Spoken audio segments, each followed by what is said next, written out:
வெளிப்படுத்தின விசேஷம் 22ஆம் அதிகாரம் 17வது வசனம். ஆவியும் மனவாட்டியும் வா என்கிறார்கள், கேட்கிறவனும் வா என்பானாக. இந்த வசனத்தோடு தான், இந்த அதிகாரத்தோடு கூட தான் வெளிப்படுத்தின விசேஷம் முடிவுக்கு வருகிறது. நாம் எல்லோரும் அறிந்திருக்கிறபடி பொதுவாக திருச்சபை எதற்காக உருவாக்கப்பட்டது, திருச்சபையினுடைய நோக்கம் என்ன, கர்த்தர் ஏன் திருச்சபையை உண்டாக்கினார் என்பது சொன்னால், அவர் மீண்டும் வந்து அழைத்து கொண்டு போகிறார்.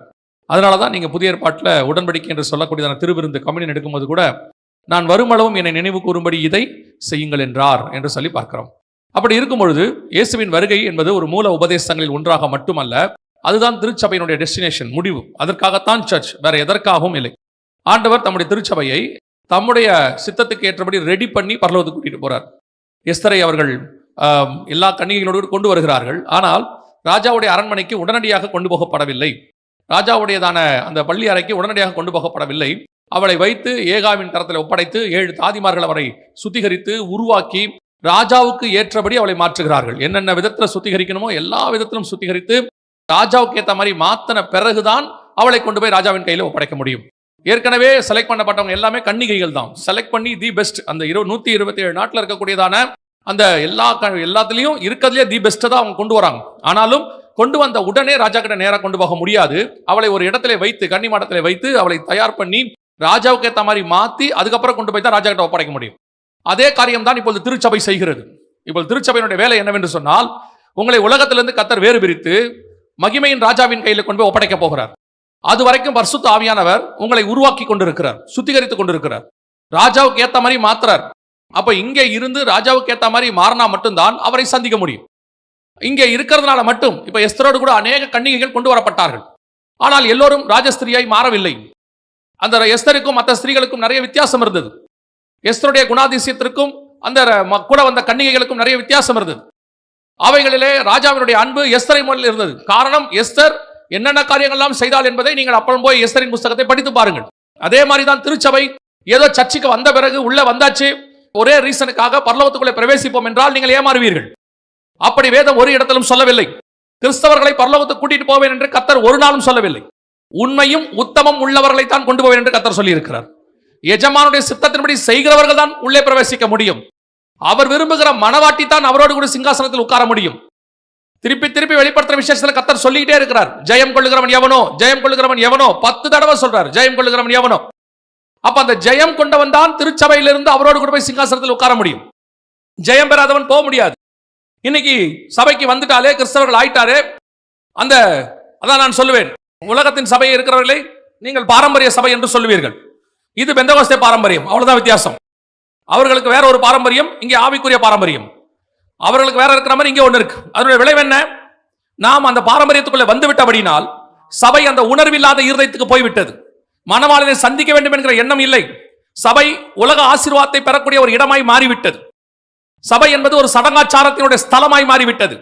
வாரந்தோறும் வந்து இடம் இருந்து அட்டன் பண்ணிட்டு போறக்கூடிய ஒரு ஸ்தலம், அவ்வளவுதான் திருச்சபை. நீங்கள் எந்த பாரம்பரியம் என்று யாரை பார்த்து கேலி செய்தீர்களோ நீங்கள் அதே இடத்தில் தான் இருக்கிறீர்கள். ஆவிக்குரிய பாரம்பரியத்தில் இருக்கிறீர்கள். நான் எல்லாரையும் சொல்லவில்லை, பெரும்பான்மையானவர்கள். அப்படியானால் இந்த மணவாளனை சந்திக்க வேண்டும். சபையினுடைய பிரதானமான நோக்கம் என்ன? எப்படி புஸ்தகம் முடியுது பாருங்க. ஆரம்பிக்கும் போது ஆதியாகமத்தின் புஸ்தகம் 3ஆம் அதிகாரத்தில் அவர் சந்திக்கும்படி வந்தார். இங்கே முடியும் போது மணவாளன் சந்திக்கும்படி வந்தார். ஆதியாகமத்தில் முடியும் போது மணவாட்டி வா என்பார்களாக. அன்னைக்கு வந்த அந்த மணவாளன் போயிட்டார். திருப்பி உன்னத பாட்டு சொல்லுது, அவர் கதவை தட்டினேன், அவள் திறக்கவில்லை. அவள் உட்கார்ந்து பேசிக்கிட்டே இருக்கா படுத்துட்டு. நான் வஸ்திரத்தை களைந்தேன், பாதங்களை கழுவினேன், எப்படி திறப்பேன் என்று சபை நல்லா பேசுது, நல்ல மெசேஜ் இருக்கு. ஆனா கதவை திறக்க மாட்டேங்குது. ஆண்டவர் சொல்றார் வெளிப்படுத்தின விசேஷத்துல, கதவை திற. உன்னத பாட்டுல சொன்ன மாதிரியே சொல்றார், இதோ நான் வாசப்படியில் நின்று கதவை தட்டுகிறேன். மணவாளன் போய்விட்டார். இப்ப மணவாட்டி சொல்றா, ஆவியும் மணவாட்டியும் வா என்பார்களாக. அப்ப சபை அவரை சந்திப்பதற்கு ஆயத்தப்படுகிற திருச்சபையா இருக்கணும். அதுதான் சபையினுடைய பிரதான நோக்கம். வேற எதற்காகவும் சபை உண்டாக்கப்படவில்லை. சபை உலக ஆசீர்வாதத்துக்கான ஸ்தலம் கிடையாது. சபை ஆவிக்குரிய ஆசீர்வாதத்துக்கான ஸ்தலம். அப்பொழுது இவை யாவும் உங்களுக்கு கூட கொடுக்கப்படும். இந்த கூட கொடுக்கப்படுகிற காரியத்தில் கான்சென்ட்ரேட் பண்ணிட்டு வரப்போகிற தேவனை நீங்கள் அறியாது இருக்கிறீர்கள். அதுவும் இந்த காலகட்டம் கர்த்தருக்கு சித்தமானால் வருகை நம்முடைய காலத்தில் நடக்க நிறைய வாய்ப்புள்ள காலகட்டம். மணவாளன் வாசப்படியில் நிற்கிற காலகட்டம். எல்லா தீர்க்க தரிசனங்களும் ஒரு சேர நிறைவேறி கொண்டிருக்கிறது. அப்படியானால் இந்த காலகட்டத்தில் திருச்சபையானது மணவாளனை சந்திக்க ஆயத்தமாக இருக்கிறதா? அவர் வரும்போது அவரோடு கூட மறுரூபமாகி போகுமா? வசனம் தெரியும், பாட்டு தெரியும், அதெல்லாம் ஒரு குறையும் கிடையாது. யாருக்கும் வசனம் தெரியாதுன்னு சொல்ல முடியாது. அதெல்லாம் உட்காந்து மணிக்கணக்கில் 1.5 மணி நேரம் 2 மணி நேரம் செய்தி கேட்கிற கூட்டம் தான். போகுமாங்கிறதான் கேள்விங்க. இயேசு கூட 3.5 வருஷம் இருந்த யூதாஸ் போல சபையில இருக்கிறதுனால மட்டும் போயிட முடியாது. சபை கூடி வருவதை சில விட்டு விடுகிறது போல நீங்கள் விட்டுவிடக் கூடாது. கண்டிப்பா கூடி வரணும். ஆனால் கூடி வருவது மட்டும் எலிஜிபிள் அல்ல, அது மட்டும் போதுமானது அல்ல. இங்கே வந்து சில காரியங்களை செய்ய வேண்டி இருக்கிறது. அதுல பிரதானமானது என்ன? மணவாளனை சந்திப்பதற்கு வாஞ்சை, வா என்பார்களாக. இப்போ இங்க இருக்கிறவங்களை எத்தனை பேருக்கு இயேசுவை சந்திக்கணும்னு ஆசை இருக்குதுன்னு கேட்டா, கையை தூக்க சொன்னா பொய்யா கையை தூக்குற கூட்டம் பெருசு. அதனால கை தூக்க சொல்றதே இல்லை. ஏன்னா கை தூக்காட்டி இவர் என்ன நினைப்பாரோ அப்படின்ட்டு கை தூக்குறவங்க இருக்கிறாங்க. எத்தனை பேர் இயேசுவை உண்மையா சந்திப்பீங்க? இப்ப வந்தா எத்தனை பேர் வாஞ்சையா இருக்கிறாங்க? சாரண ஒரு ஜமா அழகா ஒரு வார்த்தை சொல்லுவாங்க, எப்போ வருவீர் இயேசுவே, ஏங்கி உள்ளம் உம்மை தேடுதே அப்படின்னு பாடுவாங்க. அந்த அந்த வாஞ்சை, விருப்பம் இன்னைக்கு திருச்சபைக்கு இருக்குதா? அந்த இடத்தில் நாம் இருக்கிறோமான்னா இல்ல. இயேசு வரும்போது நான் போவேன், இது நம்ம எல்லாருக்கும் சரி. ஆனால் இயேசுவே வாரும் இது கிடையாது. நம்ம எல்லாரும் எந்த இடத்துல இருக்கோம்னா இயேசு வரும்போது கண்டிப்பா போகணும், அந்த ஆசை இருக்குது. ஆனா இப்பவே இயேசு வாரும் அப்படின்னா பெரும்பான்மையானவர்களுக்கு கிடையாது. ஏன்னா அவரை வான்னு சொல்ற இடத்துலயே நம்ம இல்ல. முதல்ல நமக்கு எப்படி இருக்குதுன்னு கேட்டீங்கன்னா, இந்த உலகத்தின் மேல ஆசை, உலகத்தில் உள்ளது மேல ஆசை. நாம இதை மறந்துட்டோம். இயேசுவின் வருகை எப்ப வேணாலும் வரும்ன்றதை மறந்துட்டோம். இப்ப நம்ம எந்த இடத்துல இருக்கிறோம்னா, ஒரு 70 வயசு 80 வயசு கழிச்சு ஒரு நாள் கண்டிப்பாய் மரணம் வரும். மரணம் வரும்பொழுது நான் அவருக்குள்ளே நித்திரை அடைந்து பரலோகத்திலே போவேன். இதுதான் நம்முடையதான ஒரே மைண்ட், இருக்கிற மைண்ட் அதான். ஆனால் இப்ப இயேசு வருவாரு அப்படிங்கிறது போயிடுச்சு. அதை விட முக்கியம், இப்ப இயேசுவே வாரும் அப்படின்னு கூப்பிடுறது இல்லவே இல்லை. ஒரு 1% கூப்பிட்டா ஆச்சரியம். இப்ப இயேசுவே வாரும். 1ஆம் நூற்றாண்டுல, அதாவது அப்போஸ்தலர் காலத்துல, இப்ப நீங்க யாரை பார்த்தாலும் பிரைஸ் தி லார்ட் அல்லேலூயாங்கறீங்களே, அந்த மாதிரி அப்பொழுது சொல்ல மாட்டாங்களாம். அப்ப யாரை பார்த்தாலும் அவங்க சொல்ற வார்த்தை என்னவா இருக்கும் தெரியுமா? மாரநாதான்னு சொல்லுவாங்களாம். அவங்க சொல்ற ஒரே வார்த்தை மாரநாதா. அதோட அர்த்தம் என்னன்னா, இயேசு சீக்கிரம் வருகிறார். அவங்க அந்த வார்த்தையினாலே ஒருத்தர் தேர்ச்சி கொள்வாங்களாம். ஒரு இடத்துல கொண்டு போவாங்களாம் அடிக்கிறதுக்கு, ரத்த சாட்சியா மறிக்க கூட்டிட்டு போகும்போது அடி வாங்கிட்டு எதிரில் ஒருத்தர் வருவாராம். அவர் அப்படியே தூக்கிட்டு வருவாங்களாம். அப்ப அந்த அடிக்க போறவர், அந்த அடி வாங்கிட்டு வரவர், அடிக்க போறவர், அந்த தூக்கிட்டு போறவரை பார்த்து சொல்லுவாங்களாம், அடி வாங்க போறவரை மாரநாதா அப்படின்னு போவாரா. அதுனா என்ன அர்த்தம்னா, மறுதளிச்சிடாத, இயேசு சீக்கிரம் வரப்போகிறார். நம்ம செத்தாலும் மரணத்துக்கு தான் போறோம். இந்த வார்த்தையினாலே ஒருவர் தேர்ச்சி கொண்டார்களாம். இன்னைக்கு மாரநாதாவும் பயிற்சி, இயேசு வருவாருங்கிறதும் பயிற்சி, அந்த தாட்டும் பயிற்சி. இன்னைக்கு நாம அவரை சந்திக்கிற இடத்தில் சபை இல்லை. இதான் நிதர்சனமான உண்மை. உணர்வில்லாத இருதயம். சர்ச் என்பது ஒரு கமர்ஷியல் சைட்டாக மாறிவிட்டது, ஒரு வியாபார ஸ்தலம், பிசினஸ் சென்டர். சபை என்பது ஒரு ரிலிஜியஸ் சென்டர், அதாவது ஒரு மத ரீதியான இடமாய் மாறிவிட்டது. சபை என்பது ஒரு கல்யாட்டத்துக்கான இடமாய் மாறிவிட்டது. சபை என்பது மணவாளனை மணவாட்டி சந்திக்கிற இடம் என்பது போய்விட்டது. இப்ப அதை தான் ஆண்டவர் எதிர்பார்க்கிறார். சபையை நீங்க என்ன அடையாளங்களை பார்த்தாலும், என்ன அடையாளங்களை உங்களுக்கு காமிச்சாலும், எண்ட் ஆஃப் தி டே முடிவு என்ன தெரியுமா? இயேசுவை சந்திக்க நீங்கள் புறப்பட வேண்டும். இந்த அடையாளங்கள் எல்லாம் உங்கள் விசுவாசத்தை தூண்டுவதற்காக இப்படி எல்லாம் வருது, ஆயத்தப்படுங்க சொல்றதுக்கு. ஆனால் இதல்ல ஆயத்தம். ஆயத்தம் என்பது உங்களுக்குள்ள இருக்கிறது. நீங்க என்னதான் சபை எத்தனை வருஷம் நடத்தினாலும், எத்தனை வருஷம் சர்ச்சுக்கு வந்தாலும், இயேசு வரும்போது சபை போகாவிட்டால் நீ அத்தனை வருஷம் பண்ண அத்தனையும் வீண், வேஸ்ட். எத்தனை வருஷம் நான் ஆண்டவர்கிட்ட இருக்கிறேன், எத்தனை வருஷம் ஊழியம் பண்றேங்கிறது முக்கியம் இல்ல, இயேசு வரும்போது அவரோட போவேனாங்கிறதா முக்கியம். அந்த நிமிஷம், அந்த நாள், அதான் இம்பார்ட்டன்ட். அதுக்கு ஆயத்தமா இருக்கிறோமா? அதோட பிரதானம் என்ன? அவரை எதிர்பார்த்து காத்திருத்தல், விருப்பம். பல நேரங்களிலே ஒரு சாதாரணமான மனிதர்கள் நாங்கள், நீங்களும் அப்படித்தான். நீங்கள் ஒரு இடத்துக்கு போகும்போது உங்களை ஒருத்தர் அழைத்திருந்தால், அந்த இடத்துல போய் நீங்கள் இறங்கும் போது, நீங்கள் அந்த இறங்குற இடத்துல அவர் வரவேற்கும் என்று எதிர்பார்ப்பீர்கள். ஒரு கல்யாணத்துக்கு போனீங்கன்னா வாசல் நின்று ஒருத்தர் வரவேற்கணும். ஒரு சொந்தக்கார வீட்டுக்கு போனீங்கன்னா வாசல் நின்று ஒருத்தர் வரவேற்கணும். இது ஒரு எதிர்பார்ப்பு, ஒரு சாதாரண எதிர்பார்ப்பு. அப்படி வரவேற்கவில்லை என்றால் மரியாதை குறைச்சலால் நீங்கள் நினைப்பீர்கள். நான் போனேன், வரவேற்க ஆளே இல்லை, கதவு சாத்தி இருந்துச்சு, என்ன அவங்க மதிக்கவே இல்லை. இதை நம்ம ரொம்ப சாதாரணமா சொல்லுவோம். நம்ம போய் நாங்க ஒரு மீட்டிங்கு போய் இறங்குறோம்னா, இறங்குற இடத்துல அந்த வரவேற்க ஆள் இல்லாட்டி எங்களுக்கு கொஞ்சம் ஒரு வார்த்தை தோணும், என்ன வர சொல்லிட்டாங்க, யாரையுமே காணுமே அப்படின்னு. ஒரு அழிந்து போகிற மனிதர்களுக்கே நம்முடைய எண்ணம் இருக்குமானால், சர்வ வல்லமையுள்ள தேவன் வரப்போகிறார். தம்முடைய ரத்தத்தால் சம்பாதித்த சபையை மீட்டுக் கொண்டு போவதற்காக வரப்போகிறார். தாம் முன்குறித்த மணவாட்டியை அழைத்துக் கொண்டு போக வரப்போகிறார். அப்படியானால் அவருக்கு எவ்வளவு பெரிய எதிர்பார்ப்பு இருக்கும், வந்து நிற்கும் போது எப்படி ஒரு எதிர்பார்ப்பு இருக்கும். அதைத்தான் இந்த வசனம் சொல்லுது, ஆவியும் மணவாட்டியும் வா என்பார்களாக. அந்த எதிர்பார்த்து காத்திருக்கிற ஒரு அனுபவம் இந்த கடைசி காலத்துல சபை அந்த இடத்தை விட்டு போயிருச்சு. எதிர்பார்த்து நிற்கிற இடத்தை விட்டு போயிருச்சு, வரவேற்கிற இடத்தை விட்டு போயிருச்சு. ஒரு 5% நான் எதிர்பார்க்கிறேன். 5% இருப்பாங்களா? நோவாவின் வேலைக்குள்ள ஒரு 8 பேர் போனாங்கன்னு இருக்கு. இன்னைக்கு ஒரு சபையில இருந்து 8 பேர் போவாங்களா? எத்தனை பேர் சபைக்குள்ள இருக்கிறாங்கன்றது முக்கியம் இல்ல, எத்தனை பேர் சபையிலிருந்து பரலோகத்துக்கு வருவாங்கன்றதா முக்கியம். அதுதானே முக்கியம். இன்னைக்கு எத்தனை பேர் இருக்கிறாங்க, ஆனா எல்லாருக்கும் அந்த உத்தரவாதம் இருக்குதா? உட்கார்ந்து இருக்கிற உங்களுக்கு அந்த உத்தரவாதம் இருக்கிறதா, அல்லது உங்களை நடத்துகிறவர்களுக்கு அந்த உத்தரவாதம் இருக்கிறதா? இயேசு தெளிவா சொல்றாரு, பிதாவை பார்த்து, என்னிடத்தில் கொடுத்தவர்களில் ஒருவன் கெட்டு போனான், மிச்சம் எல்லாமே பத்திரமா இருக்குன்றாரு. அந்த மாதிரி நம்மளால சொல்ல முடியுமா எத்தனை கெட்டு போச்சு எத்தனை போகணும்? நமக்கு எல்லாருக்கும் நம்பிக்கை எல்லாம் போகணும், உட்கார்ந்து இருக்கிறவங்களுக்கு நம்பிக்கை எல்லாரும் போகணும். ஆனா உள்ளுக்குள்ள இருக்கிற எல்லாருக்கும் தெரியும் நம்ம போக மாட்டோம். அவங்களுக்கு தெரியும் நம்ம ஆயத்தப்பட்டிருக்கிறோமா இல்லையான்னு. வெளியே உலகம் நம்மை நம்பும், நாம் ஆயத்தமா இல்லையா என்பதுதான் முக்கியம். அப்ப மணவாட்டியை பார்த்து ஆண்டவர் எதிர்பார்க்கிற சுபாவம் என்ன? முதலாவதாக அவள் அந்த மணவாளனுக்காக காத்திருக்கிறவர்களாக, எப்போ வருவாரு வா என்று அழைக்கிற ஒரு சுபாவம். ஒவ்வொரு நாளும் விருப்பம் இல்லாதவர்களுக்கு ஏன் அதை செய்யணும் யோசிச்சு பாருங்க. ஒரு சிலருக்கு அட்வைஸ் பண்ணும்போது நாங்கள் கத்துக்கொண்டது, தேவையில்லாதவர்களுக்கு கொடுப்பதும் தப்பு. அவங்களுக்கு ஒரு தேவை இருக்கணும், அவங்க அதை எதிர்பார்க்கணும். அப்படி கொண்டு போய் கொடுத்தாதான் அதுக்கு ஒரு மரியாதை இருக்குது. ஒரு எதிர்பார்ப்பு இல்ல, அல்லது கேட்கிறவங்களுக்கு கொடுக்க, அவங்க கேட்கிறவங்க கேட்காதவங்களுக்கு கொண்டு போய் கொடுத்தீங்கன்னா அதோட மதிப்பு இருக்காது. அதே மாதிரிதான் வான்னு சொல்லாதவங்களுக்கு இயேசுவின் வருகை மதிப்பு இருக்காது. அவங்க வேற வேலையில் இருக்கிறாங்க. ஆனால் எத்தனை பேர் காத்திருக்கிறார்களோ அவர்களை அழைத்துக் கொண்டு போகும்படிதான் ஆண்டவர் வரப்போகிறார். அல்லேலூயா. முதலாவதாக இந்த இயேசுவை சந்திப்பதற்கு இருக்க வேண்டிய பிரதானமான குவாலிட்டி என்ன? மிக முக்கியமான குவாலிட்டி, உள்ளான குவாலிட்டி என்ன? வாசிங்க 2 கொரிந்தியர் 11ஆம் அதிகாரம் 3-4 வசனங்களை வாசிங்கள் பார்ப்போம். நான் உங்களை கற்புள்ள கன்னிகையாக கிறிஸ்து என்னும் ஒரே புருஷனுக்கு ஒப்பு கொடுக்க நியமித்தபடியால் உங்களுக்காக தேவ வைராக்கியம் கொண்டிருக்கிறேன். இதுதான் முதலாவது ஒரு மணவாட்டி மணவாளனை சந்திப்பதற்கான குவாலிட்டி, கற்புள்ளவள் என்று வேதம் சொல்லுகிறது. கற்புள்ளவளாக இருக்க வேண்டும். கற்பு என்பது என்னால் என்ன? இது ஆணுக்கும் உண்டு பெண்ணுக்கும் உண்டு.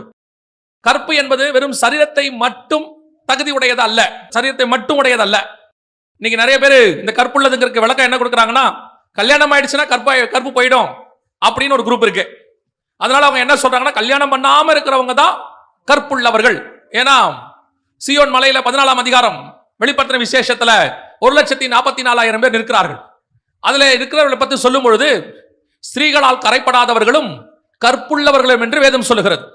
அந்த ஸ்திரீகளால் கரைப்படாதவர்கள் என்றால் பெண்ணை திருமணம் பண்ணாதவர்கள் என்றும், கற்புள்ளவர்கள் என்றால் ஆணை திருமணம் பண்ணாதவர்கள் என்றும் அவர்கள் அந்த வசனத்தை அப்படியே எடுத்துக்கிறாங்க. மற்ற எல்லா வசனத்தையும் ஸ்பிரிச்சுவலா தியானிப்பாங்க.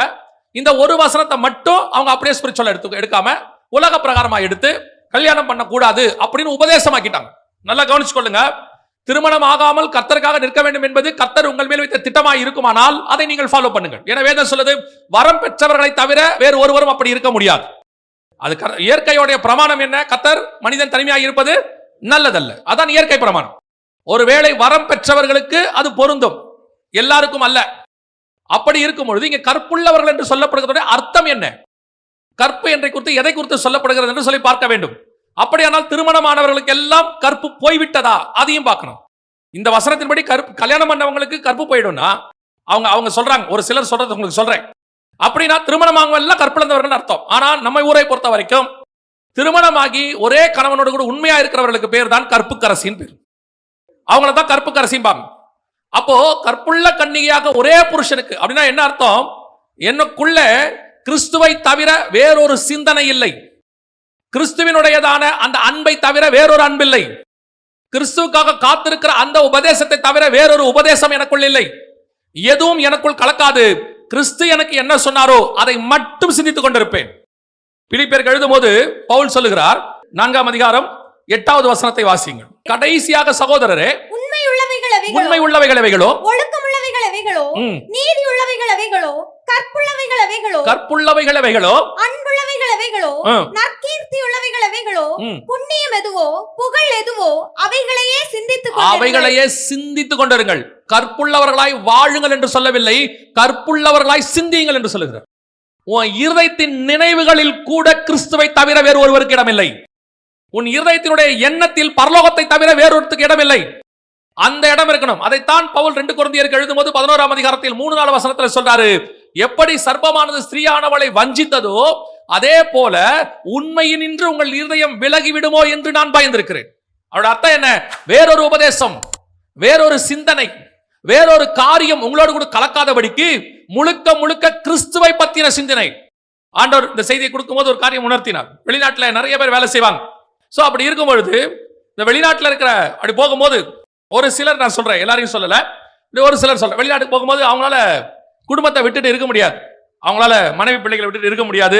அப்படி இருக்கும் சில வெளிநாடுகளில் மனைவி எல்லாம் கூட்டிட்டு போக முடியாது, குடும்பத்தை எல்லாம் அவங்க அவரே இருக்கிறது பெரிய கஷ்டமா இருக்கும், குடும்பத்தை கூட்டு போய் இருக்க முடியாது சில நாடுகள்ல. அப்போ அவங்க என்ன பண்ணுவாங்க, அங்க இருந்து நீங்க போன் பண்ணும்போது கணவன் சொல்லுவார் மனைவியை பார்த்து, நான் வந்துடலான்னு இருக்கேம்மா, என்னால இங்க தனியா இருக்க முடியல, பிள்ளைகளை பார்க்காம உங்களை பார்க்காம இருக்க முடியல அப்படின்னு சொன்ன உடனே ரெண்டு வகையான மனவாட்டி இருக்கிறாங்க பதில் சொல்றதுல. ஒரு மனவாட்டி என்ன சொல்லுவாங்கன்னா, வந்துருங்கப்பா, எங்களுக்கும் நீங்க இல்லாம இருக்க முடியல, எங்களுக்கும் கஷ்டமா இருக்கு, கூழோ கஞ்சியோ ஏதோ ஒண்ணு வாங்க சேர்ந்து செய்வோம், ரெண்டு பேரும் வேலை பார்ப்போம், வந்துருங்க சேர்ந்து பார்ப்போம் அப்படின்னு. இது ஒரு வகையான மனவாட்டி. இன்னொரு மனவாட்டி இருக்கு, இது கொஞ்சம் ஞானம். இவங்க என்ன சொல்லுவாங்கன்னா, இப்பதான் இடம் வாங்கியிருக்கோம், இந்த வீட்டை கட்டி முடிச்சிட்டோம்னா, பிள்ளைங்க கொஞ்சம் ஒரு 15 வருஷம் நல்லா வளர்ந்துட்டாங்கன்னா, அதுக்கப்புறம் நீங்க வந்துட்டீங்கன்னா கொஞ்சம் செட்டில் ஆயிரலாம், செட்டில் ஆன பிறகு வந்தீங்கன்னா நல்லா இருக்கும். இந்த ரெண்டு மனவாட்டியில இந்த ரெண்டாவது மனவாட்டி தான் உலக பிரகாரமா ஞானம். அந்த அம்மாவை பத்தி சொல்லும் போது அந்த அம்மா மட்டும் அன்னைக்கு அப்படி சொல்லாம இருந்தா அவர் அப்பயே வந்திருப்பாரு, குடும்பம் நடுத்தல நின்று இருக்கோம்பா. ஆனா பெரும்பான்மையான அப்படி போன குடும்பங்கள்ல பாத்தீங்கன்னா எத்தனையோ அன்பு குறைவுகள் இருக்கிறது, எத்தனையோ குளறுபடிகள் இருக்கு, எத்தனையோ குடும்பங்கள் பிரச்சனைகளுக்கு நடுவில் போயிட்டு இருக்குது. இங்க ஒரு வீடு கட்டிடணும், இங்க ஒரு இடம் வாங்கிடணும், இங்க கொஞ்சம் வசதி ஆயிரணும், அது வரைக்கும் அவர் அங்க இருந்தாருன்னா நல்லது, அவர்கிட்ட இருந்து பணம் வரட்டும், அவர்கிட்ட இருந்து ஆசீர்வாதம் வரட்டும், இங்க வச்சு நாம அதெல்லாம் செஞ்சுப்போம், ஆனா அவரு அங்கேயே இருக்கட்டும். அவர் ஏதோ வருஷத்துக்கு ஒரு தடவை 2 வருஷத்துக்கு ஒரு தடவை வந்துட்டு போனார்னா போதும், மத்தபடி அவர் அங்கேயே இருக்கட்டும் அப்படின்னு நினைப்பாங்க. இதே கூட்டம் தான் சர்ச்சில் இருக்கு. இயேசுநாதர் கிட்ட இருந்து ஆசீர்வாதம் வேணும், இயேசுநாதர் கிட்ட இருந்து எல்லா விதமான காரியங்களும் வேணும், ஆனா இயேசுநாதர் வந்துடக்கூடாது, இங்க வந்து கூட்டிட்டு எல்லாம் போயிடக்கூடாது. அவர் அங்கே இருக்கணும், நம்ம இங்கே இருக்கணும், அவர் அங்கிருந்து கொடுத்துக்கிட்டே இருக்கணும், நாம இங்க ஆசீர்வாதமா இருந்துகிட்டே இருக்கணும். இந்த கூட்டம் தான் இருக்கு. அந்த கூட்டத்தை பார்த்தான்னு சொல்றாரு, உன் இருதயத்துல நான் தான் வேணும் நீ நினைச்சினா இங்க எதுவுமே வேணாம்னு சொல்லிடுவேன். இயேசு வேணும்னு நினைக்கிறவனுக்கு இங்க எதுவுமே தேவைப்படாது. ஆனா ஒரு கூட்டத்துக்கு இங்கே தேவை, நீ எதையாவது ஒன்னதான் நேசிக்க முடியும். வேதம் தெளிவாய் சொல்லுகிறது, இருமனம் உள்ளவன் தன் வழிகள் எல்லாவற்றிலும் நிலையற்றவராய் இருக்கிறார். ஒன்று கர்த்தர் தெய்வமானால் கர்த்தரிடத்தில் வாங்கள், பாகால் தெய்வமானால் பாகால் இடத்துல போங்கள். உலகத்துக்குரியதாலை சிந்திக்கும்படி வசனம் எவ்வளவு அழகா சொல்லுது பாருங்க, கற்புள்ளவைகளே அவைகளோ அவைகளையே சிந்தித்துக் கொண்டிருங்கள். இன்னைக்கு கடைசி காலத்துல பல சபைகள் சிந்திக்க சொல்லிக் கொடுக்கிறது கூட உலகத்தை தான் சொல்லிக் கொடுக்குது. இத கேளு, அதை கேளு, அதை வாங்கு, இப்படி இரு, இத அறிக்கை பண்ணு, அப்பதான் நீ பூமியில இப்படி இருப்ப அப்படி இருப்ப. ஆண்டவர் தெளிவா சொல்றாரு, நீ ஒன்று என்னை பத்தின எண்ணத்தை வச்சுக்கிட்டு இன்னொரு காரியத்தையும் நீ யோசிச்சுக்கிட்டே இருந்தீனா கற்பில்லைங்கிறாரு. ஆவிக்குரிய கற்பு என்பது என்ன? என் தேவனை குறித்ததான சிந்தனை, பரலோகத்தை குறித்து. அதுதான் பவுல் சொல்றாரு, எனக்கு ஒன்று நியமிக்கப்பட்டிருக்கிறது. நான் பேசுறது எல்லாமே ஸ்பிரிச்சுவாலிட்டி. ஒரு கூட்டம் உட்கார்ந்து சொல்லும், பிராக்டிகலா யோசிங்க. உங்களுக்கு சொல்கிறேன், கர்த்தருக்கு முன்பாக என்று சொல்கிறேன், இந்த உலகத்தினுடைய தேவைகள் என்னவோ அதை பரலோகம் உங்களை விட அதிக கவனமாய் உங்களுக்கு கொடுக்கும். ஏனால் உங்கள் தேவை என்ன என்பதை பரமபிதா முன்பே அறிந்திருக்கிறார். குருவிகளுக்கு போஷிக்கிறவர், பூக்களுக்கு உடுத்து வைக்கிறவர் உங்களுக்கு கொடுக்க மாட்டாரா? இன்னைக்கு என்னமோ பரமபிதாவுக்கு ஒண்ணுமே தெரியாத வாரியம். சர்வ வல்லமையுள்ள தேவன், 2 பேரை படைக்க போற தேவன், பின்னாடி சந்ததி வரப்போகிறது என்று தெரிந்த தேவன், இவ்வளவு பெரிய உலகத்தை ரெடி பண்ணி அந்த 2 பேர்கிட்ட கொடுப்பாருன்னா நீங்க 4 பேர் இருக்கிற குடும்பத்துக்கு என்ன கொடுக்கணும்னு அவருக்கு தெரியாதா? நீங்க பாருங்க, இப்ப உங்க பையன் உங்களை கேட்கிறாரு, 8வது படிக்கிற பையன், அப்பா எங்க வேலைக்கு போறீங்க, என்ன சம்பளம்? ஏண்டா இல்ல நீங்க என்ன படிக்க சொன்னீங்க, இந்த படிக்கும் போது இவ்வளவு செலவாகுதோ, இந்த சாப்பாட்டுக்கு இவ்வளவு செலவாகுது, ட்ரெஸ்ஸுக்கு இவ்வளவு செலவாகுது. நீங்க சொல்ற வார்த்தை என்ன வரைக்கும் தெரியுமா? உனக்கு எதுக்கு இந்த கணக்கு? நீ போய் ஒழுங்கா என்ன செய்ய, படி, நீ போய் படி, அதை பார்த்துக்க வேண்டியது என் பொறுப்பு. உனக்கு கொடுக்கப்பட்டது படிக்கிறது மட்டும், படிச்சு நல்லா பாஸ் பண்ணு, உன் சாப்பாடு ட்ரெஸ் ஃபீஸ் எல்லாம் நான் பார்த்துக்கிறேன், அந்த கவலை உனக்கு வேணாம், அதை நீ யோசிக்கவும் யோசிக்காத, அந்த கவலையோட உட்காந்து படிக்காத. உனக்கு இருக்க வேண்டிய ஒரே கவலை, இதை நான் பாஸ் பண்ணி மேல வரணும். அதைத்தான் ஆண்டவர் சொல்றார், பூமியில உனக்கு கொடுக்கப்பட வேண்டிய காரியங்களை குறித்து நீங்கள் கவலைப்படாதிருங்கள், நாளைய தினத்தை குறித்து யோசிக்காதீங்க பைபிள் சொல்லுது. ஆண்டவர் இன்று போஷித்த ஆண்டவர், நேற்று கொடுத்த தேவன் நாளைக்கும் கொடுக்க வல்லமை உள்ளவராய் இருக்கிறார். அதுதான் நீங்கள் அவரை நேசிக்கிற நேசத்தினுடைய உச்சம். எப்ப நீங்கள் உங்கள் தேவனாகிய கர்த்தரை முழு இருதயத்தோடு, முழு ஆத்மாவோடு, முழு பலத்தோடு நம்புகிறீர்களோ, அப்பதான் நீ உலகத்துல இருக்கிறது மேல பயப்பட மாட்டீங்க, அதை பத்தி யோசிக்கவே மாட்டீங்க. உங்களுக்கு பயம் இருக்குன்னா உங்கள் தேவன் மேல உங்களுக்கு நம்பிக்கை குறைவா இருக்குன்னு அர்த்தம். அழைத்தவர் உண்மை உள்ளவர், அவர் முடிவு பரியந்தம் நடத்த போதுமானவராய் இருக்கிறார். இன்னைக்கு நாம் அவரை அழைக்கிற இடத்துல இல்ல, இன்னைக்கு நாம் அவரை கூப்பிடுற இடத்துல இல்ல, இன்னொரு தாட்டு ஓடிக்கிட்டே இருக்குது. எதுவும் இதுவும் இருந்துகிட்டுமே, இதுவும் நடக்கட்டுமே. அவர் நித்திய தேவன். அப்படி இருக்கும்போது நம்முடைய நம்பிக்கை எப்படி இருக்குது? வயசானா என்ன ஆகும்? எனக்கு தான் வயசாகும், என் தேவனுக்கு வயசே ஆகாது. நான் தாயின் கருவில் உருவாகும் போது என்னை தாங்கி பிடித்த தேவன், நான் ஒருவேளை வருகை தாமதித்து மண்ணுக்குள்ளே போனால் அன்னைய வரைக்கும் தாங்கி பிடிக்க அவர் வல்லமை உள்ளவராகவே இருக்கிறார். ஒரு குறைவில்லாதபடி பாதுகாத்துக் கொள்வார். இன்னைக்கு 2 நினைவு. என்ன ஆகும்? ஒருவேளை இப்படி ஆயிடுச்சுன்னா யார் பாப்பா? தேவன் பாப்பார். தேவன் ஜீவனோடு கூட இருக்கிறார். அவர் நம்மோடு கூட வாசம் பண்ணுகிறார், நம் மத்தியில உலாவுகிறார். நம்ம வீட்டுல இருக்கிற ஒரு அப்பாவோ தாத்தாவோ நல்ல பணம் வச்சிருக்கும் போது நமக்கு ஒரு கஷ்டம் வந்தா அந்த அப்பா கொண்டு பணம் கொடுக்கிறாரா இல்லையா? தாத்தா கொண்டு ஏதோ கொண்டு கொடுக்கிறாரா இல்லையா? பொல்லாதவர்களாகிய நீங்கள் உங்கள் பிள்ளைகளுக்கு நன்மையான ஈவுகளை செய்யும் போது பரலோகத்தில் இருக்கிற பிதா செய்வது அதிக நிச்சயம். இன்னைக்கு கடைசி உடனே என்ன சொன்னா, இதெல்லாம் ரொம்ப ஓவரா இருக்குங்க. அதுதான் சொன்னேன், உங்களுக்கு எப்படியா நீங்க வச்சுக்கோங்க, எனக்கு அது போதுமானதாக இருக்கிறது. ஒரு குறை இல்லாதபடிக்கு பரலோகம் என்னை பாதுகாக்கிறது. எப்பொழுதும் கர்த்தரை பத்தின சிந்தனை, ஊழியத்தை பத்தின சிந்தனை, பரலோகத்தை பத்தின சிந்தனை, ஏதாவது ஒன்று ஆண்டவருக்கு யோசிச்சுட்டே இருக்கணும். யோசனையில் கூட அவர் தான் இருக்கணும், சிந்தனையில் கூட அவர் தான் இருக்கணும். எப்ப நீங்க தேவனை விட்டு வேறொரு காரியத்தை, நான் உங்க பாவத்தை சொல்லல, உலகத்துல உள்ளதான அநீதியான காரியங்களை சொல்லல, நீங்க தேவனை தவிர வேற எதையாவது உட்கார்ந்து வெட்டியா சில நேரத்துல யோசிச்சுட்டு பாருங்க, அதை கூட பரலோகம் விரும்பல.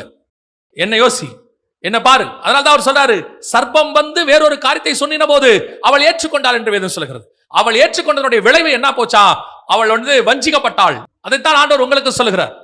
கற்புள்ள காரியங்கள், வேற எந்த ஒரு காரியமும் சபைக்குள்ள வராம பாத்துக்கணும், வேறொரு உபதேசம் வராம பாத்துக்கணும். வரும்போது எப்படி வரும் தெரியுமா?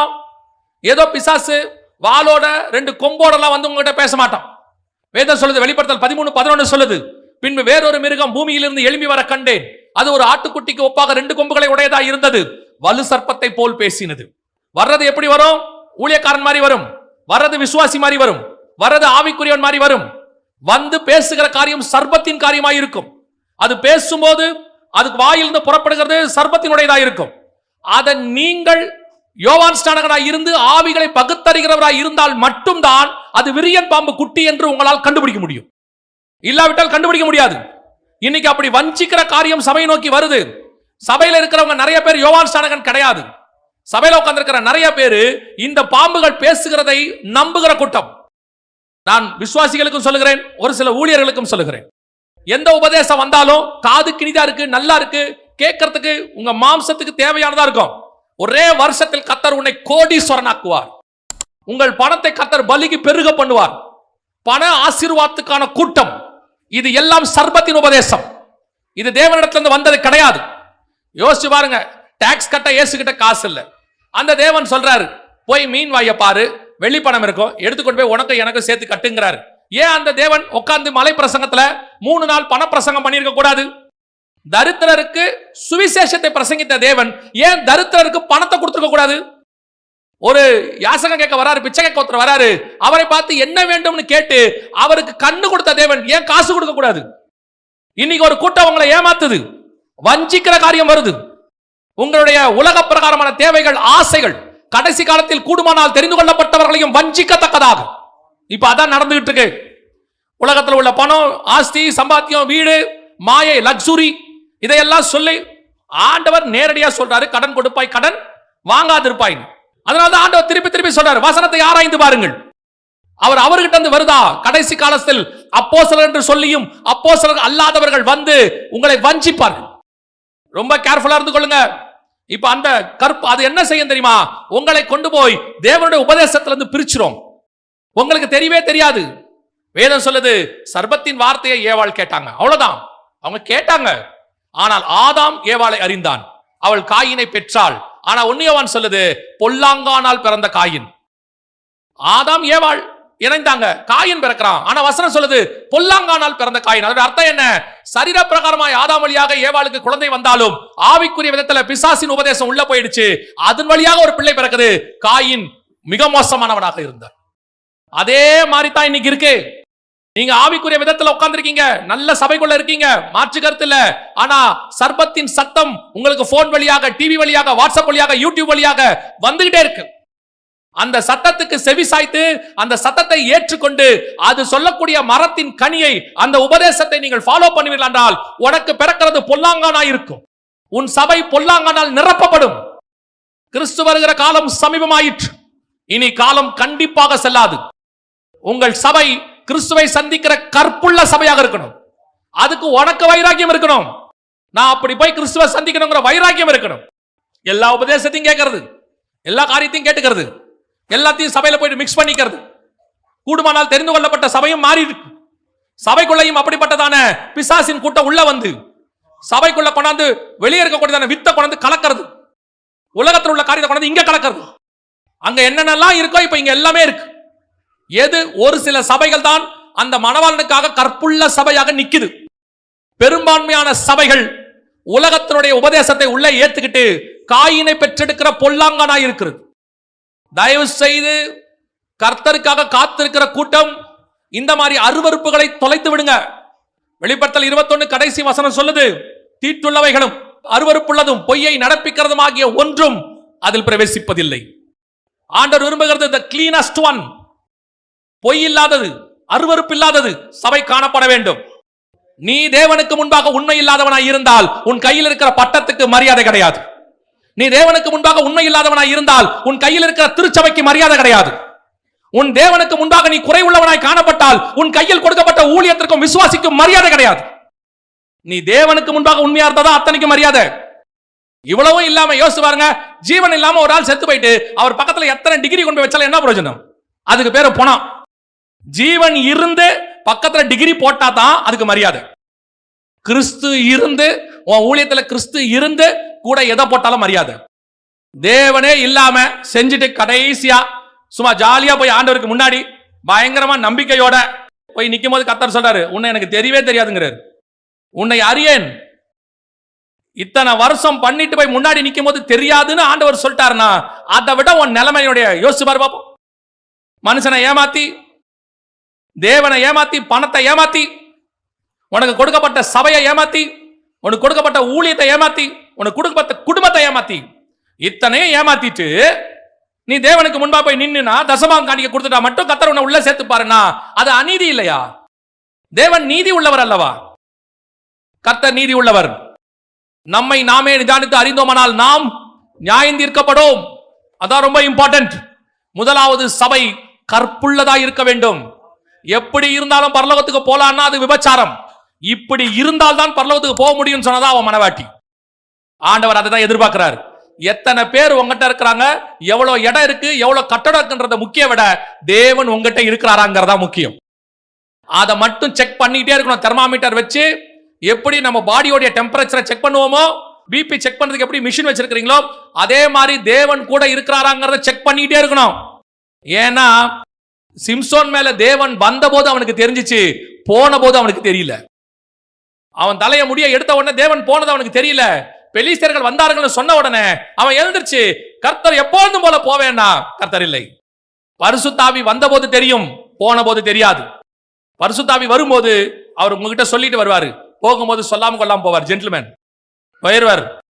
இதான் முதலாவதாக கற்புள்ளவைகளோ அதையே சிந்தித்துக் கொண்டிருங்கள். இரண்டாவது, ஒரு சபை கற்புள்ளதா இருந்தா அடுத்து என்ன பண்ணணும்? நல்ல சுத்தமா குளிச்சு ரெடியாகி திருமணத்துக்கு ஆயத்தமாகிற அந்த கற்புள்ள கன்னிகை பண்ற இரண்டாவது விஷயம் என்ன? வாசிங்கள். வெளிப்படுத்தின விசேஷம் 21ஆம் அதிகாரம் 2வது வசனத்தை வாசிங்க. யோவானாகிய நான் புதிய எருசலேமாகிய பரிசுத்த நகரத்தை தேவனிடத்தினின்று பரலோகத்தை விட்டு இறங்கி வர கண்டேன். அது தன் புருஷனுக்காக அலங்கரிக்கப்பட்ட மணவாட்டியை போல ஆயத்தமாக்கப்பட்டிருந்தது. இரண்டாவது, இப்ப கற்புள்ள பெண்ணை கண்டுபிடிச்சாச்சு. நல்ல சபை, கர்த்தருக்கான வைராக்கியமான சபை, எல்லாம் சரி. ஆனால் சபை கர்த்தருக்கான அலங்காரத்தில் இருக்கிறதா? அதான் அடுத்த கேள்வி. வசனம் சொல்லுது, தன் புருஷனுக்காக அலங்கரிக்கப்பட்ட மணவாட்டியை போல.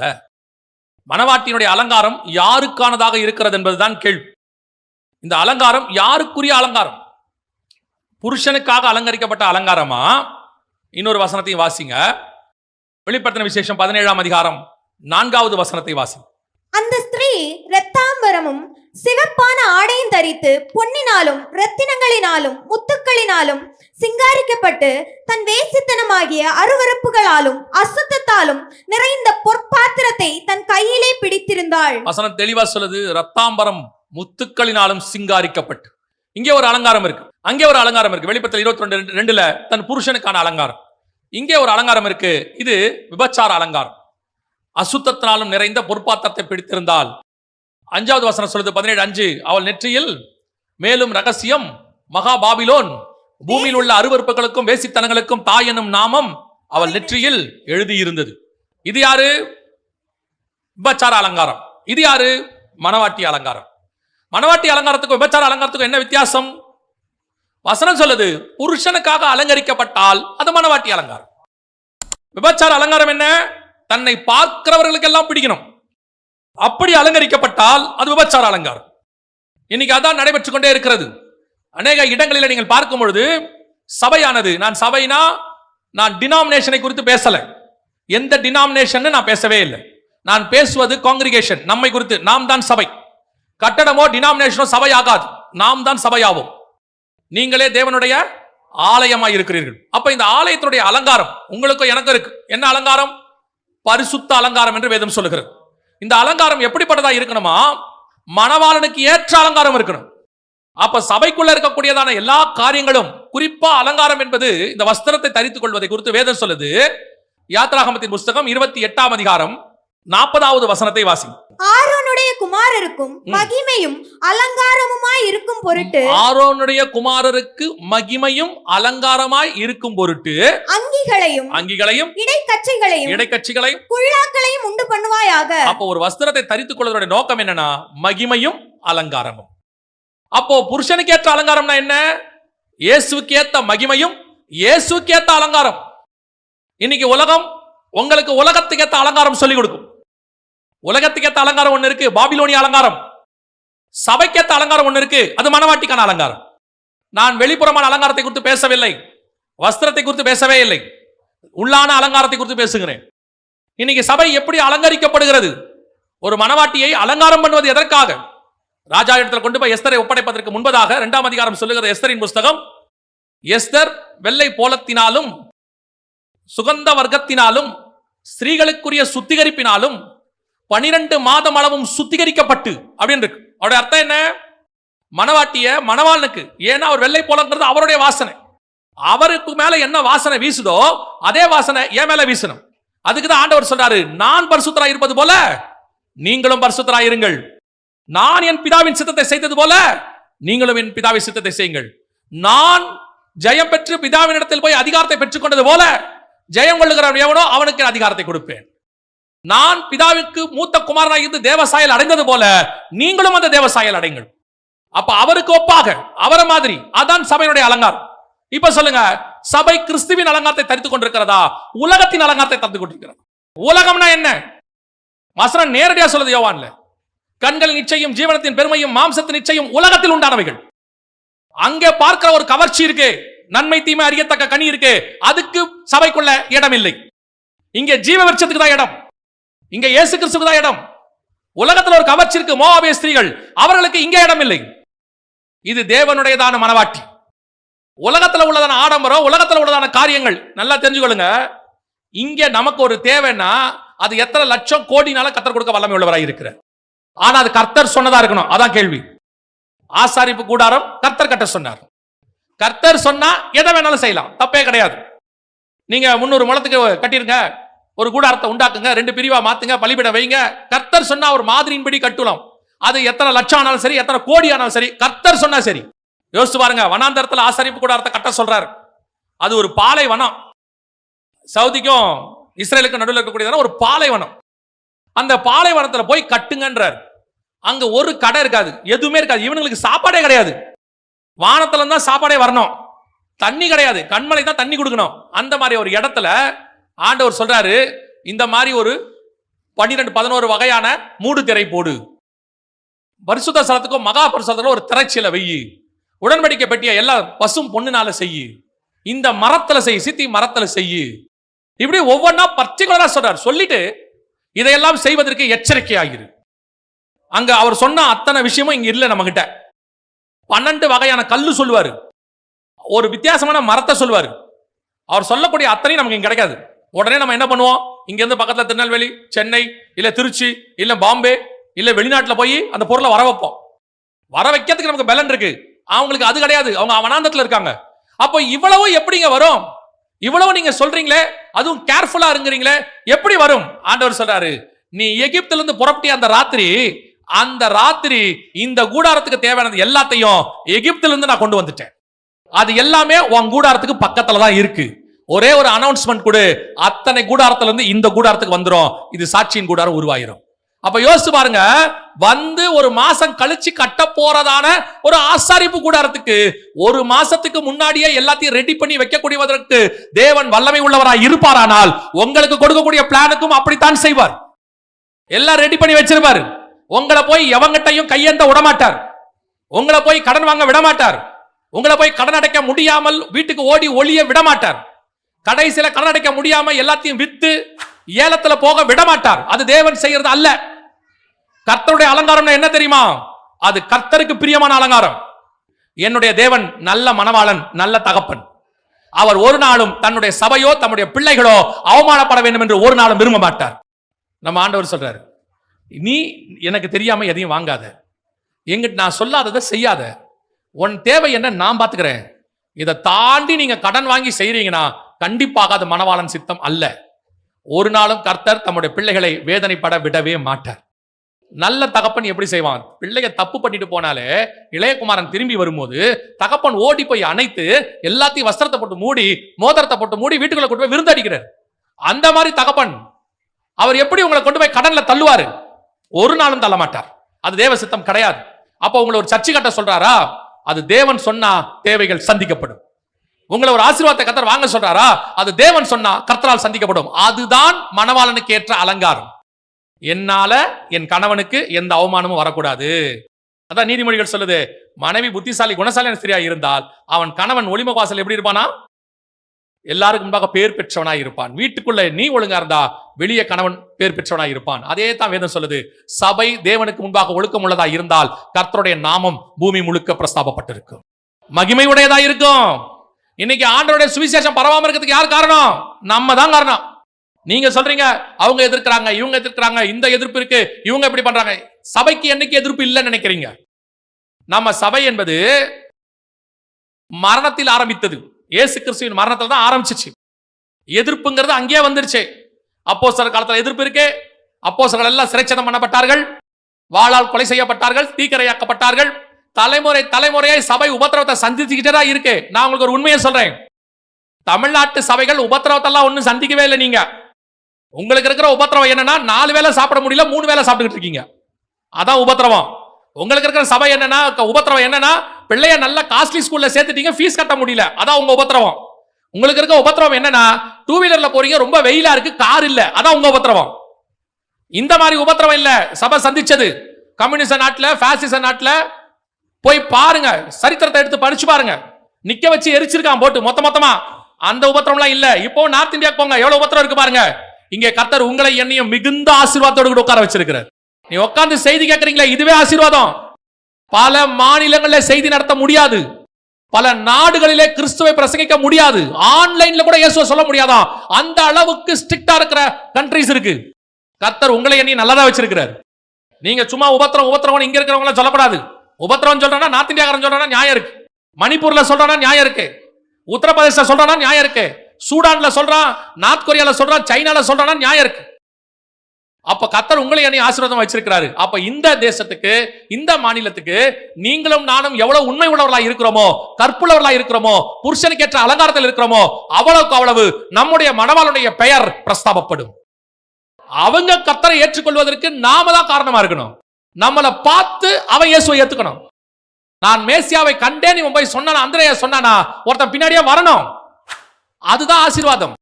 இன்னைக்கு நம்ம மூலமா நம்முடைய மணவாளன் மகிமைப்படுறாரா? சபைகள் அந்த அலங்காரத்தில் இருக்குதா? சபை என்பது எப்படி இருக்குது? எல்லா விதமான களியாட்டத்துக்கும், கள்ளர் கொகைக்கும், அருவருப்புகளுக்கும் இடமாய் சபை மாறிக்கொண்டிருக்கிறது. நாம உண்மை உள்ளவர்களாய் இருந்தால் நம் நிமித்தம் கர்த்தர் தேசத்தை ஆசீர்வதிக்க வல்லமை உள்ளவராய் இருக்கிறார். எப்போ தேவ ஜனங்கள் கர்த்தருக்கு விரோதமா போறாங்களோ, புடிச்சு ஆண்டவர் எதிரிகள் கையில ஒப்படைப்பார். இது சரித்திரம் முழுக்க நடந்திருக்கு, எல்லா காலத்திலும் நடந்திருக்கு. போய் நியாயாதிபதிகள் புஸ்தகம் முழுக்க வாசிச்சு பாருங்க, இதான் நடந்திருக்கு. தயவு செய்து கர்த்தருக்கேற்ற அலங்காரம், கர்த்தர் விரும்புகிறபடி சபை இருக்கணும். சபைக்குள்ள தேவன் விரும்புகிற காரியங்கள் சம்பவிக்கணும். இல்லாவிட்டா கஷ்டம். இல்லைன்னா தேவன் அருவருக்கிற காரியம் உள்ள இருந்துச்சு, எவனுமே ரட்சிக்கப்பட மாட்டான், கர்த்தர் ஒத்துக்க மாட்டார். பாத்தீங்கன்னா எசேக்கியேல் புஸ்தகத்தில் ஆண்டவர் சொல்றாரு, என் பரிசுத்த ஸ்தலத்தை விட்டு என்னை தூரமாய் போகும் பண்ணு தேவ ஜனங்கள் இங்கே செய்கிறார்கள் என்று சொல்லுகிறார். அதே தான் இப்ப நடக்குது. தயவு செய்து கர்த்தருக்கேற்ற அலங்காரம் சபையில் இருக்கணும். கர்த்தர் விரும்புகிறபடி ஆராதனை, கர்த்தர் விரும்புகிறபடி செய்தி, கர்த்தர் விரும்புகிறபடி காரியங்கள் தான் இருக்கணும். ஆராதனைங்கிற பேர்ல ஆட்டம் பாட்டம் விசில் அடிக்கிறது, சும்மா புகைய போட்டு விட்டு ஆடுறது, கேட்டா சொல்றது இன்னைக்கு இதான் ட்ரெண்டுங்கிறது, இந்த ட்ரெண்டுகிட்டலாம் தூக்கி ஓரம் வச்சிருங்க. சபை என்பது தேவன் விரும்புகிற ஸ்தலம். இங்கே மகிமை தங்கி இருக்கணும். ஆவியோடும் உண்மையோடும் ஆராதிக்கணும். ஆட்டத்தோடும் பாட்டத்தோடும் அல்ல, ஆவியோடும் உண்மையோடும். கர்த்தர் கொடுக்கிற செய்தியிலிருந்து அத்தனையும் கர்த்தர் கொடுக்கிறதா இருக்கணும்.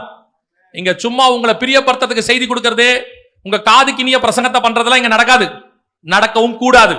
அப்படி நடக்கிற சபை விபச்சார சபையாய் மாறிடும். விசுவாசியை பிரியப்படுத்துவதற்கு சபை அல்ல, கர்த்தரை பிரியப்படுத்துவதற்கு தான் சபை. அதுக்கு தான் சர்ச்சே. எனக்கு ஏத்த மாதிரி சர்ச் இருக்கணும்னு விசுவாசி நினைக்க கூடாது, கர்த்தருக்கு ஏத்த மாதிரி நான் இருக்கணும்னு விசுவாசி நினைக்கணும். அல்லேலூயா. மணவாளன் வருகிற காலம் சமீபமாயிற்று, இனி காலம் செல்லாது. இப்போ மணவாட்டி கற்புள்ளவளா மாறிட்டா, புருஷனுக்கேற்ற அலங்காரமும் பண்ணியாச்சு. அடுத்து ஒன்னு இருக்கு, அதான் ரொம்ப முக்கியம். அதை மாத்திரம் சொல்லிட்டு நான் முடிக்க விரும்புகிறேன். வாசிங்கள் எஸ்தரின் புஸ்தகம் 4ஆம் அதிகாரம் 16வது வசனம் வாசிங்க. நீர் போய் சூசானில் இருக்கிற யூதரை எல்லாம் கூடி வர செய்து 3 நாள் அல்லும் பகலும் புசியாமலும் குடியாமலும் இருந்து எனக்காக உபவாசம் பண்ணுங்கள், நானும் என் தாதிமாரும் உபவாசம் பண்ணுவோம். இவ்விதமா சட்டத்தை மீறி ராஜாவினிடத்தில் பிரவேசிப்பேன், நான் செத்தாலும் சாகிறேன் என்று சொல்ல சொன்னாள். இதான் சபையினுடைய 3வது நிலை. முதலாவது மணவாளனுக்கு ஏற்ற கற்புள்ள கன்னிகை, 2வது மணவாளனுக்கு ஏற்ற அலங்காரம். இப்போ அது அடுத்த வசனம் வாசிங்க பாப்பா. 5:1. 3ஆம் நாளிலே எஸ்தர் ராஜ வஸ்திரம் தரித்துக் கொண்டு, இது போதும், நல்ல கவனிங்க. இப்போ வஸ்திரமும் தரிச்சாச்சு, ராஜ வஸ்திரமும் தரிச்சாச்சு, கற்புள்ள கன்னிகை சுத்திகரிப்பும் நடந்துருச்சு. இப்ப சொல்றாங்க, நான் ராஜாவின் சமூகத்தில் பிரவேசிப்பேன், செத்தாலும் சாகிறேன். இதுதான் அடுத்து சபையினுடைய நிலைமை. வருகையில் போவதற்கு, மணவாளனை சந்திப்பதற்கு, அவருடைய அரண்மனைக்குள்ளே பிரவேசிப்பதற்கு, பரலோகத்துக்குள்ளே பிரவேசிப்பதற்கு ஆண்டவர் எக்ஸ்பெக்ட் பண்ற கடைசி சுபாவம், ஒருவேளை நீங்களும் நானும் அவரை சந்திப்பதற்கு இந்த பூமியில சாக வேண்டி இருந்தாலும் கவலைப்படக்கூடாது, கர்த்தருக்காக நான் சாகவும் தயாராக இருக்கிறேன். இந்த குணாதிசயம் உள்ள சபைதான் மணவாளனை சந்திக்கும். பல நேரங்களில் சபை வாழ நினைக்கிறது, கர்த்தருக்காக சாக நினைக்கல. மோட்டிவேஷனல் பிரசங்கம்னு ஒன்று சொல்லியிருக்காங்க. இப்ப எதுங்க மோட்டிவேஷனல்? ஆண்டவர் சொல்றாரு, ஜீவனோ மரணமோ நாவின் கீழ் இருக்கிறது, நீ எதை அறிக்கை பண்ணுகிறாயோ அதுதான் கிடைக்கும். இப்ப எஸ்தர் என்ன சொல்லணும் இந்த இடத்துல? நான் உள்ளே போகிறேன், ராஜா செத்தாலும் நான் போய் பார்த்துட்டு வரேன். அப்பதான் சொன்னா அது பாசிட்டிவ். நான் செத்தாலும் சாகிறேன்னா அதுக்கு பேர் என்னது? நெகட்டிவ். ஆனா இன்னைக்குள்ள பிரசங்கியார் என்ன சொல்லி கொடுக்குறாங்க? நெகட்டிவா பேசாத. இதுக்கு பேரு நெகட்டிவ் இல்லைங்க, இது நெகட்டிவ் அறிக்கை இல்ல. எனக்கு இருக்கிற குணாதிசயத்துக்கு, எனக்கு இருக்கிற சுபாவத்துக்கு, என் பரிசுத்தத்துக்கு என்னால் ராஜாவை பார்க்க போக முடியாது. அவர் ஒருவரும் சேரக்கூடாத ஒளியிலே வாசம் பண்ணுகிறவர். அவருக்காக இந்த பூமியில நான் சாகவும் தயாராக இருக்கிறேன். இப்ப இயேசு கிறிஸ்துவ தரும்போது பைபிள் சொல்லுது, தன்னுடைய ஒரே பேரான குமாரனை தந்தருளி. எதுக்கு தந்தருளினார்? அவர் அவர்களுக்காக பலியாவார். இதுக்கு பேரு நெகட்டிவ் பிரசங்கம். இன்னைக்கு உள்ள பிரசங்கியாருடைய கணக்குப்படி இதுக்கு பேரு நெகட்டிவ் பிரசங்கம். பிதா என்ன சொல்லணும்? போ மகனே, போய் எல்லாரையும் கொன்று குவித்து உன் அரசாட்சியை ஸ்தாபி. அதுக்கு பேரு பாசிட்டிவ் பிரசங்கம். எல்லாருக்காகவும் சிலுவையில் மரிக்கிறோம், அது நெகட்டிவ் பிரசங்கம். ஏன்னா அப்படி சொல்லக்கூடாது. அடுத்து பவுல், கிறிஸ்துவுக்காக மரிக்கவும் நான் தயாரா இருக்கிறேன், என்னை நானே சிலுவையில் அறிந்திருக்கிறேன். இது நெகட்டிவ் பிரசங்கம். என்ன சொல்லணும்? நான் கிறிஸ்துவுக்காக ஐஸ்வர்யவனாகி சம்பாதித்து எருசலேமில் பெரிய சர்ச்சை கட்டுவேன். இது பாசிட்டிவ் பிரசங்கம். இன்னைக்கு உள்ளதுக்கு அதான் பாசிட்டிவ் பிரசங்கம். இன்னைக்கு கிறிஸ்துவுக்காக சாகறதுக்கு எவனும் ரெடியா இல்ல. கவனித்துக் கொள்ளுங்கள், உன் மாம்சம் சாகாமல் நீ கிறிஸ்துவை சந்திக்க முடியாது. நீ உலகத்துக்கு சாகாமல் பரலோகத்துக்குள்ளே பிரவேசிக்க முடியாது. நீ கற்புள்ள கன்னிகையாக, ஒரே புருஷனுக்கு நியமிக்கப்பட்டவளாக, மணவாளன் விரும்புகிற அந்த அலங்காரத்தை தரித்துக் கொண்டாலும் உள்ளுக்குள்ளே உன் மாம்சம் செத்திருக்க வேண்டும். இயேசுவை சந்திப்பதற்கு தயாராக இருக்க வேண்டும். அதுதான் கடைசி. இன்னைக்கு சபை அந்த இடத்துல இருக்கா? சபை ராஜகுமாரத்தியா மாறதுக்கு ரெடியா இருக்கு, ஆனா யூதர்களுக்காக, ஜனங்களுக்காக சாக தயாராக இல்லை. எஸ்தர் ராஜகுமாரத்தியா மாறதுக்கு ரெடி, அதே நேரத்துல ஜனங்களுக்காக சாகவும் ரெடி. இன்னைக்கு ஜனங்களுக்காக சாகிறதுக்கு, சுவிசேஷம் சொல்றதுக்கு, கிறிஸ்துவுக்காக சாகிறதுக்கு ரெடி இல்ல. ஒரு உலகத்துல இருக்க ராணுவ வீரன் நாட்டுக்காக சாகிறான், ஒரு தீவிரவாதி அவன் கொடுத்த கொள்கைக்காக சாகிறான். ஆனால் நீங்களும் நானும் தேவனுக்காக சாக மாட்டோம். அவருக்காக சாக வேண்டாம், ஒரு சின்ன கஷ்டம் கூட அனுபவிக்க மாட்டோம். சுகபோகமா வாழ்ந்து சர்ச்சு அப்படியே பரலோகத்துக்கு போனோம். கஷ்டப்படாமல் எதுவும் வராது. ஆண்டவர் உலகத்தில் உபத்திரவம் இல்லைன்னு சொல்லல, உலகத்தில் உபத்திரவம் உண்டுன்னு தான் சொல்லியிருக்காரு. இன்னைக்கு நிறைய பேர் சொல்றாங்க, வசனம் சொல்லுது நம்மை ஐஸ்வர்யனாக்கும்படி அவர் தரித்திரரானார். அப்ப நாமெல்லாம் பணக்காரன் ஆகிறதுக்கு இயேசு என்னவாயிட்டாரு? தரித்திரர் ஆயிட்டாரு. அப்படின்னா இயேசு கிறிஸ்துவுக்கு பிறகு பணக்காரனாக வேண்டிய ஃபர்ஸ்ட் ஆள் யாருன்னா பேதுரு தான் இருக்கணும். ஏன்னா இயேசு மரிச்ச பிறகு அவர் முதல் அப்போஸ்தலர். 12 அப்போஸ்தலர்களும் 12 கோடீஸ்வரனா மாறி இருக்கணும். அவங்க கிட்ட கொண்டு வந்து எல்லாத்தையும் வித்து பாதத்துல வைக்கிறாங்க. 5ஆம் அதிகாரத்துல இருக்கு, 4ஆம் அதிகாரம் 5ஆம் அதிகாரத்துல இருக்கு, அப்போஸ்தலர் நடபடிகள்ல எல்லாத்தையும் வித்து வைக்கிறாங்க. ஆனா அவர்கள் சொல்றார்கள், வெள்ளியும் பொன்னும் என்னிடத்தில் இல்லை. எல்லாத்தையும் விட்டாச்சு. தரித்திரங்கிறாரு. பசியோ பஞ்சமோ பட்டயமோ நிர்வாணமோ நாசமோசமோ. ஏன் பவுலுக்கு பணக்காரனாவது தெரியாதா? இன்னைக்கு உலகம் போதிக்கிற போதனை வேறு. இன்னைக்கு சபை உன்னை சாக சொல்லிக் கொடுக்கவில்லை. ஒரு 30 வருஷத்துக்கு முன்னாடி எல்லா மிஷனரி பாட்டையும் போய் எடுத்து பாருங்க. கிறிஸ்துவுக்காய் இழந்தவர் எவரும் தரித்திரர் ஆனதில்லை. ராஜ்ய மேன்மைக்காய் கஷ்டமடைந்தோர் நஷ்டப்பட்டதில்லை. எனக்காய் ஜீவன் விட்டவர், அவருக்காக நான் ஜீவன் விடுவேன். சிலுவை எடுத்துக்கொண்டு என் பின்னே வா. இதுதான் பிரசங்கம். தயவு செய்து ஆண்டவர் உங்ககிட்ட எதிர்பார்க்கிறது என்ன தெரியுமா? ஆண்டவர் அந்த காலத்துல இந்த காலத்து வரைக்கும் அது ஒண்ணுதான் கேட்கிறாரு. திறப்பில் நிற்கத்தக்க ஒரு மனுஷனை நான் தேடினேன், என் காரியமாய் யார் போவார்? கடைசி அப்போஸ்தலரை பார்த்து சொன்னாரு, நீங்கள் போய் சகல ஜாதிகளுக்கும் சுவிசேஷம் பிரசங்கிங்க. சொல்லி அனுப்பும்போது இயேசு சொன்னது என்ன தெரியுமா? நீங்கள் போகிற இடத்துல உங்களை ஏற்றுக்கொண்டு உங்களை கோடீஸ்வரனாக்குவார்கள். நீங்கள் போகிற இடத்துல உங்களை அவர்கள் அப்படி பார்ப்பார்கள். இல்ல, அப்படி சொல்லல, இப்படி சொன்னாரு, நீங்கள் போகிற இடத்துல நீங்கள் அடிக்கப்படுவீர்கள், சகல ஜனங்களாலும் பகைக்கப்படுவீர்கள், என் நிமித்தம் உங்களை அவர்கள் சிறைச்சேதம் பண்ணுவார்கள். இதுதான் இயேசு சொன்னது. கர்த்தர் உன்னை எந்த பாதைக்கு நியமித்தாரோ அதுதான் நடக்கும். எல்லாரும் வனாந்தரத்துல போகணும்னு அவசியம் இல்லை. கொஞ்சம் பேருக்கு சமுத்திரத்துக்கு வழியா போக வேண்டியிருக்கும். ஒவ்வொருத்தருக்கும் ஒரு ஆண்டவர் நியமிச்சு வச்சிருக்கிறார். சோ கடைசியாய் நான் முடிக்கிறேன். கடைசியாய் ஆண்டவருக்காக, மணவாளனுக்காக மரிக்கிறதுக்கு ஒரு கூட்டம் வேணும். இப்போ அந்த கூட்டத்தை கர்த்தர் தேடுகிறார். எனக்காக என் காரியமாய் யார் போவார்? இந்த கடந்த 25 வருஷமா இயேசுவை வச்சு வாழணும்னு நினைச்ச கூட்டம் தான் இருக்கு. இயேசுக்காக சாகணுங்கிற கூட்டம் ரொம்ப குறைவு. இப்ப கடைசி காலத்துல கிறிஸ்துவுக்காய் சாகர கூட்டத்தை கர்த்தர் எதிர்பார்க்கிறார். கிறிஸ்துவுக்காய் போகணும், 4 பக்கமும் போகணும், போய் இயேசுவை சொல்லணும், 2 அடி கொடுத்தா வாங்கிக்கணும். அதை பத்தி எல்லாம் கவலைப்படக்கூடாது. 2 அடி கொடுத்தா வாங்கிக்கணும். போற இடத்துல கல் எடுத்து விடுவான், வாங்கிக்கணும். இதையெல்லாம் கிராஸ் பண்ணி தான் வரணும். அதை தாண்டித்தான் இங்கே ஆண்டவர் தம்முடைய ராஜ்யத்தை ஸ்தாபித்திருக்கிறார். இன்னும் ஸ்தாபிப்பார். ஆண்டவர் அப்படிப்பட்ட ஆட்களை எதிர்பார்க்கிறார். ஆண்டவர் கூப்பிடுகிறார். அந்த தெரு முனையில நின்று பண்டிகை நாட்களில், கடைசி நாட்களிலே அந்த ஆண்டவர் நின்று வீதியில் நின்று கூப்பிட்ட மாதிரி இன்னைக்கும் கூப்பிடுறார் ஆண்டவர். என் காரியமாய் யார் போவார்? எனக்காக யார் போவார்? என்னுடைய சுவிசேஷத்தை சுமந்து கொண்டு யார் போவார்? ஆண்டவருக்காக ஆசீர்வாதத்தை வாங்கி வாங்கி வாங்கி வாரத்துக்கு ஒரு நாள் சர்ச்சுக்கு வந்துட்டு போயிட்டா போதும், நல்ல பிளஸட் ஃபுல்லா இருக்கணும்னு சொல்லி நினைக்கிற கூட்டத்துக்கு நடுவுல கிறிஸ்துவுக்காக நான் மரிக்கவும் தயார், கிறிஸ்துவுக்காக நான் போகவும் தயார். ஆண்டவர் என்னை பயன்படுத்த எந்த இடத்துக்கு அனுப்புறாரோ நான் போவேன். இந்த மாதிரி எஸ்தர் சொன்னாங்க, நான் செத்தாலும் சாகிறேன். அப்படிப்பட்டவர்கள் தான் ராஜகுமாரத்தியாய் மாற முடியும். அப்படிப்பட்டவர்கள் தான் மனவாட்டியாய் மாற முடியும்.